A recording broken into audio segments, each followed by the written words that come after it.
வாழ்க்கையில் நிறைய பேர் என்ன சொல்கிறாங்கன்னா, எவ்வளோதான் போராடினாலும் ஜெயிக்க முடியல அப்படிங்கிறாங்க.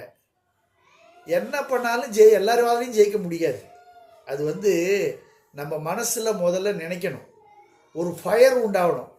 அந்த ஃபயர் உண்டாச்சுன்னா தான் நம்ம வாழ்க்கையில் ஜெயிக்க முடியும். ஜெயிக்கணுன்ற எண்ணம் இருக்கணும்.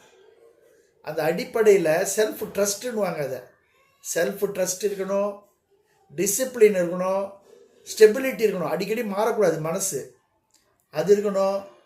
அப்புறம் என்னன்னா சாக்ரிஃபைஸ் இருக்கணும். இதெல்லாம் இருந்தால் தான் வாழ்க்கையில் நாம் முன்னேற முடியும். அது ஆணிவேர் மாதிரி.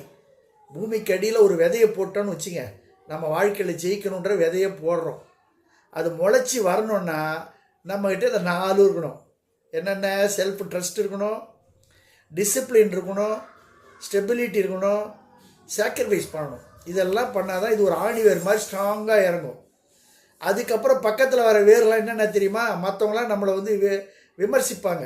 அதெல்லாம் அவாய்ட் பண்ணும். அந்த விமர்சனங்கள் சில நேரங்கள் நமக்கு தோல்வி வரும்.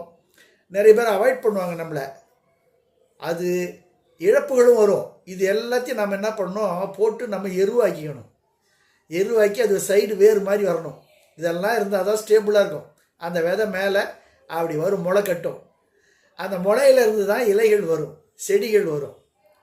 இப்படி தான் வரணும் நம்ம வாழ்க்கை. அப்படியே எடுத்தோடனேலாம் நம்ம ஜெயிச்சிட முடியாது. அப்படியே அடுத்தவங்களை பார்த்து நம்ம வாழ்ந்துட முடியலாம் அப்படிலாம் நினைக்கக்கூடாது. இந்த மாதிரி படிப்படியாக வரணும். வாழ்க்கையில் நம்ம கண்டிப்பாக வாழ முடியும். வாழ நினைத்தால் வாழலாம், வழியா இல்லை பூமியில் அப்படின்னு ஒரு பாட்டு கூட பலே பாண்டியாவில் வரும். அதில் பார்த்தீங்கன்னா முக்கியமாக ஒரு 3-4 லைன் வரும்.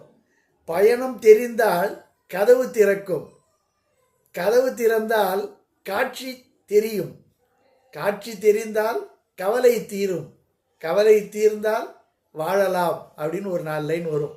எவ்வளோ அருமையான வழிகள் தெரியுமா? நம்ம யாரை பற்றி நினைக்கக்கூடாதுங்க. நம்ம வாழணும், நம்ம வாழ்க்கையில் ஜெயிக்கணும் அப்படின்னு நினைக்கிறோம். அடுத்தவங்களை பார்த்தெல்லாம் பார்க்கக்கூடாது. என்ன மாதிரியான வேலையாக இருந்தாலும் சரி, அதில் நமக்கு செல்ஃப் ட்ரஸ்ட்டு வேணும். அது இல்லைன்னா நம்ம வாழ்க்கையில் சக்ஸஸ் ஆக முடியாது. செடியை மாதிரி தான் நம்ம வளர்க்கணுமே தவிர எடுத்தோடனே பெரிய செடி ஆகிடாது அப்படின்னு நினைக்கணும் முதல்ல. இன்னொருத்தவங்களை பார்த்து நாம் காப்பிலாம் அடிக்கக்கூடாது. வாழ்க்கைன்றது நமக்காக நாம் வாழணும், ரசித்து ரசித்து வாழணும். வாழ்க்கையில் ஃபுல்லாக ஆரம்பத்தில் எப்படி இருக்கிறோமோ அதே மாதிரி இறுதி நிலையிலும் அந்த வாழ்க்கை இருக்கணும். அதுதான் வாழ்க்கை. சிந்தனை செய்மனமே செய்தால் நல்வினை நடந்திடுமே.